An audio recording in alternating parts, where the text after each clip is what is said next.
बिस्मिल्लाहिर्रहमानिर्रहीम। अस्सलामुअलैकुम। मैं हूं उमर इनाम। पाकिस्तानी टीवी चैनल्स के ऊपर पाकिस्तान के मशहूर अखबारात के अंदर लिखते हुए कालम जो रोज़ आपको बताते हैं, ये कालम निगार भी और वो जो प्रोग्राम के होस्ट होते हैं पाकिस्तान में टीवी चैनल्स के, रात 8 बजे से लेकर 11 बजे तक जो प्राइम टाइम होता है न्यूज़ का,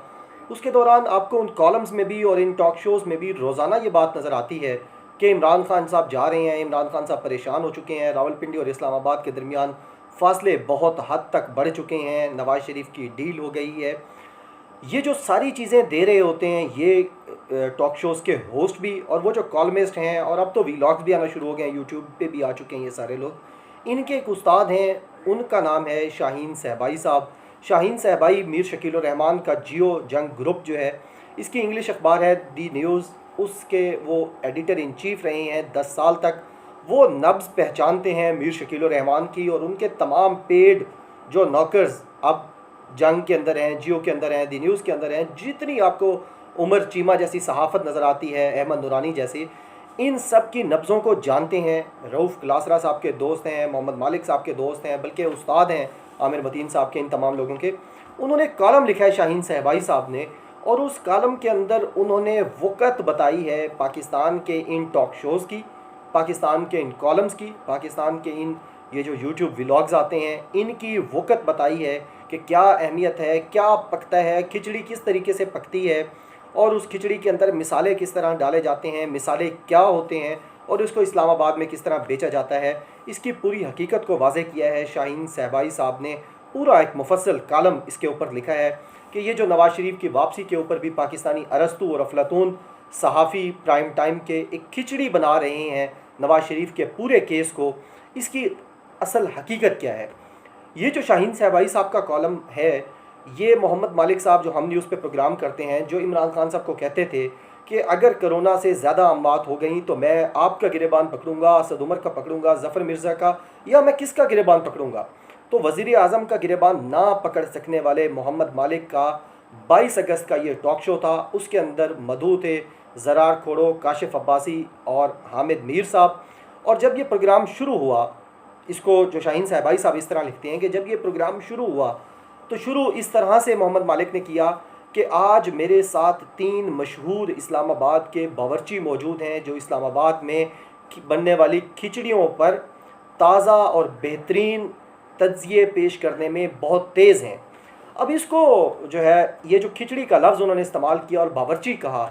इसी को आगे लेकर शाहीन सहबाई साहब ने पूरी तफसील इसके अंदर बताई है कि क्या असल में खिचड़ी पकती है। शाहीन सहबाई साहब ने कहा कि मोहम्मद मालिक ने जब ये शुरू करवाया इस तरीके से कि मेरे साथ 3 बावर्ची मौजूद हैं, वो बावर्ची कौन थे? हामिद मीर थे, काशिफ अब्बासी थे, ज़रार खोड़ो थे। इसके बाद शाहीन सहबाई साहब कहते हैं कि मोहम्मद मालिक ने अपने प्रोग्राम में भी आलू कीमे की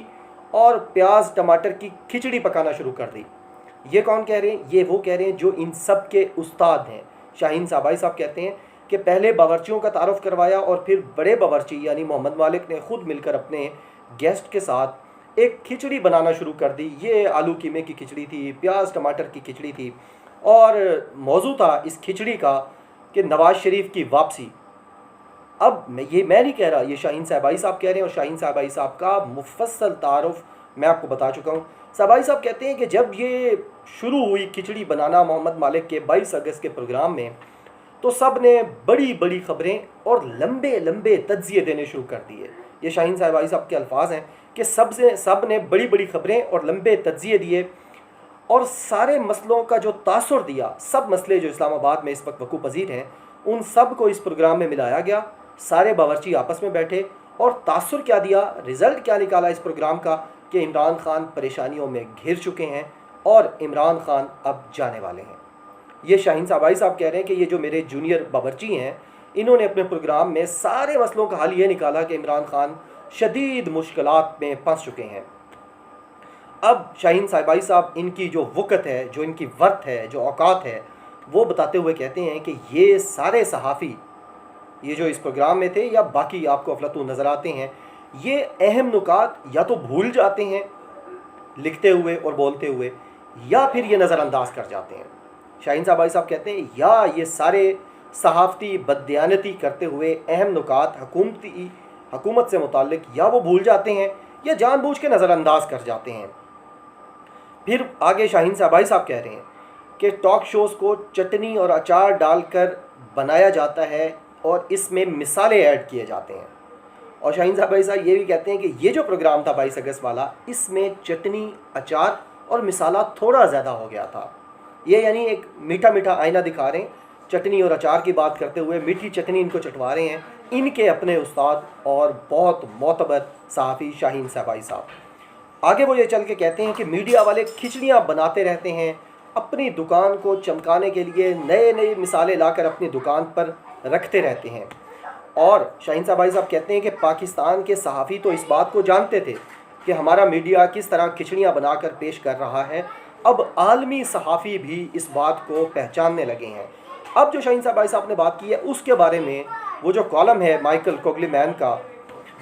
फॉरेन पॉलिसी मैगज़ीन में उन्होंने लिखा, जिसका उन्वान था कि इमरान खान 5 साल पूरे करने जा रहे हैं। 4 दिन पहले ये कॉलम छपा, इस पे मैंने पूरी वीडियो की थी और वो जो मैंने तासुर दिया था सुहेल वड़ाइच के बारे में, वही शाहीन साहबाई साहब ने अपने इस कॉलम में बयान किया है कि अब पाकिस्तानी सहाफ़ियों को जानने के बाद आलमी सहाफ़ी भी पाकिस्तानी सहाफ़ियों को अब जानने लगे हैं। और उन्होंने ये जो माइकल कोगलमैन का फॉरेन पॉलिसी मैगज़ीन में मशहूर ज़माना आर्टिकल आया है, इसके बारे में उन्होंने कहा है कि उसमें उन्होंने पाकिस्तानी सहाफ़ियों का भी पर्दा चाक किया है जो मुसलसल अफरा तफरी और सनसनी की ख़बरें देते रहते हैं। और सुहेल वड़ाइच के बाद उन्होंने बताया है शाहीन साहबाई साहब ने कि माइकल कोगलमैन ने अपने उस फॉरेन पॉलिसी मैगज़ीन के अहम आर्टिकल में ये बताया है कि इमरान खान इस वक्त मुकम्मल तौर पर मजबूत हैं और उनकी पूरी अंडरस्टैंडिंग है तमाम इदारों के साथ, तमाम इंस्टीट्यूशंस के साथ, और इमरान खान को इस वक्त कोई परेशानी नहीं है। अब शाहीन साहबाई साहब कहते हैं कि ये जो चटनी बनाते हैं, अचार बेचते हैं, मिसाले बेचते हैं, दुकान चमकाते हैं, इनको परेशानी क्या है? मीडिया में जो परेशानी है वो ये है कि जो हम पेश गोइयाँ करते हैं, जो तज्ज़िये और तबसरे देते हैं, वो गलत क्यों साबित हो जाते हैं? मीडिया के अंदर जो इस वक्त परेशानी है वो ये है कि हम जो तज्ज़िये और तबसरे और पेश गोइयाँ पेश करते हैं इमरान खान की हुकूमत जाने के बारे में, जैसे कि सुहेल वड़ाइच ने भी एक पहले पेश की थी कि मार्च के अंदर हुकूमत जा रही है, फिर कहा जून के अंदर हुकूमत जा रही है, पहले कहते थे दिसंबर के अंदर जा रही है। तो इसके बारे में शाहीन साहबाई साहब कहते हैं कि जब ये उनकी पेशन गोइयाँ पूरी नहीं होती तो वो फिर परेशान होते हैं, फिर जो उनकी बड़ी परेशानी है वो यही होती है। अब इसमें बड़ी इंपॉर्टेंट एक बात जो आजकल इस्लामाबाद में चल रही है कि जी फजल रहमान के पास बड़े बंदे हैं। मौलाना फजल रहमान पहले भी बंदे लेकर आए थे, हुकूमत को टफ़ टाइम दिया था, अब दोबारा टफ़ टाइम दे सकते हैं। शाहीन साहबाई साहब जो इस्लामाबाद की नब्ज़ को बड़ी अच्छी तरह जानते हैं, बड़े बाखबर हैं,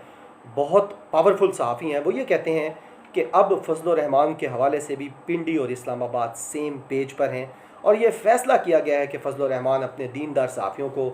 जो दीनी मदरसों के सहाफ़ी होते हैं, तलबा होते हैं, उनको, तालिब इल्मों को दोबारा नहीं ला सकेंगे इस्लामाबाद, ना उनको आने की इजाज़त दी जाएगी। और आखिर में साहबाई साहब बड़ी सख्त बात करते हैं, सहाफ़ी शायद इसलिए भी उनसे नाला रहते हैं। उन्होंने कहा है कि इमरान खान ने अगर जहांगीर तरीन और उस्मान बुज़दार की भी हेल्प आउट नहीं किया, जहांगीर तरीन के बारे में अच्छे अल्फाज ज़रूर बयान किए हैं, हमदर्दी भी बयान की है, लेकिन किसी जगह पे हेल्प आउट करने की कोशिश भी नहीं की, किसी जगह पे नहीं बख्शा जहांगीर तरीन जैसे दोस्त को, और ना उस्मान बुज़दार जैसे लॉयल जो कंपेनियन हैं इमरान खान के, इमरान खान ने उनको भी हेल्प आउट करने का किसी जगह पे नहीं सोचा। लिहाजा अब सहाफ़ियों की बारी आने वाली है। शाहीन साहबाई साहब कहते हैं सहाफ़ियों को अब तैयारी कर लेनी चाहिए कि उनका भी एहतसाब होगा, और ये बड़ी अच्छी बात है। जिस तरह हम पाकिस्तान में देख रहे हैं पिछले 2 सालों में जर्नैलों का भी एहतसाब शुरू हुआ, जजों का भी एहतसाब शुरू हुआ, सहाफ़ियों का भी अब एहतसाब ज़रूरी है। जिस तरह हम सियासतदानों का एहतसाब करते हैं, उसी तरह पाकिस्तान के अंदर रोज़ हुकूमत बनाने और गिराने वाले सहाफ़ियों का एहतसाब भी बहुत ज़रूरी है। और आखिर में ये जो हम देखते हैं पूरी एक सहाफ़ती टोला है जो इमरान खान के ख़िलाफ़ है, इस हुकूमत के ख़िलाफ़ है, इसकी आखिर वजूहात क्या हो सकती हैं? क्या ये वजह तो नहीं है कि पिछले 2 साल में ये जो पूरा सो कॉल्ड बड़ा, अपने आप को बड़ा समझने वाला सहाफ़ती टोला है, ये इमरान खान के साथ हेलीकॉप्टर और जहाज़ में नज़र नहीं आया, ये यूनाइटेड नेशंस की प्रेस गैलरी में बैठा हुआ नज़र नहीं आया, ये जद्दा जाते हुए, सरकारी उम्रों पे जाते हुए, सरकारी हज पे जाते हुए किसी जगह पर ये सहाफ़ती टोला अब नज़र नहीं आया। कतर जाते हुए, यूएई, मलेशिया, तुर्की, कहीं पे ऐसा कोई सहाफ़ी नज़र नहीं आया जो 70 सहाफ़ियों का काफ़िला पूरे चार्टर्ड तैयारे भर के इनको यूनाइटेड नेशंस लेके जाया जाता था, इनको उम्रे कराए जाते थे, सरकारी हाजन साहिबा जो है वो हज करके आती थीं और फिर आके गुन गाती थीं अपने उन सरकारी हाजी हुक्मरानों का। लिहाजा क्या ये वजह है कि वो जो सरकारी जहाज़ों के चक्कर नहीं मिल रहे, सरकारी खाकी लिफाफे नहीं मिल रहे, मेंबरशिप जो मिलती थी मुख्तलिफ़ क्लब्स की वो नहीं मिल रही। अब यहाँ पर एक जो अहम सवाल मैं छोड़े जा रहा हूँ वो ये भी है इन तमाम सहाफ़ियों के लिए जो ये समझते हैं कि शायद ये नौजवान जो इंडिपेंडेंट जर्नलिस्ट आए हैं, सिटीज़न जर्नलिस्ट आए हैं, ये हमारे पीछे पता नहीं क्यों पड़ गए हैं, किसी एजेंडे पर हैं। आप मुझे बताएं कि हुकूमती कारकर्दगी को जांचने के लिए पिछले 10 साल में, यानी 2 जो हुकूमतें थीं उसके अंदर कितने कॉलम्स लिखे गए जो हुकूमत के ख़िलाफ़ थे, कितनी ट्वीट्स की गई, कितने व्लॉग्स किए गए और कितने प्रोग्राम्स किए गए। आप उन 10 सालों का कंपैरिजन करें इन 2 साल के अंदर जो इमरान खान पाकिस्तान में पहली दफ़ा वज़ीर आज़म बने हैं, उन 10 सालों की क्रिटिसिज्म का इन 2 साल के क्रिटिसिज्म से अगर आप ख़ुद मवाजना कर लें, आप चाहे जिस पार्टी से हों, जिस मकतबा फ़िक्र से हों, तो आपको पता चल जाएगा कि पाकिस्तान के ये मेन स्ट्रीम सहाफ़ी कितने दयानतदार हैं। तो ये था वो पोस्टमार्टम